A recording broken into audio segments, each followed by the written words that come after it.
it really irks me that the VA keeps using this approach because, I mean, here recently, everybody knows in the news that we have seen people who are in current crisis go in front of the VA and literally set themselves on fire rather than be treated by the VA.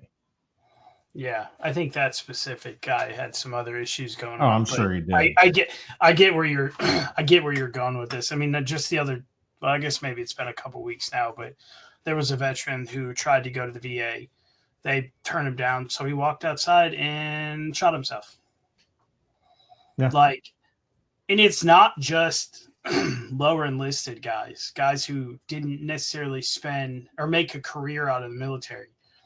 I've seen before where like full bird colonels, like for Mm-hmm. real, like that dude's retired, most likely making or having a substantial retirement paycheck come through. Like, so it's not like he's necessarily struggling as much as some people, but like you refuse to help. I mean, I went to the VA. This has nothing to do with mental health, but I went to the VA hospital 6 years ago, Thanksgiving Day night. I sat there for 4 fucking hours. There wasn't a soul in the waiting room. The place was a ghost town. And finally, I got sick of it, right? And I walked up to the little receptionist and I said, "Hey, what the hell's going on?" "Oh, we're waiting for beds.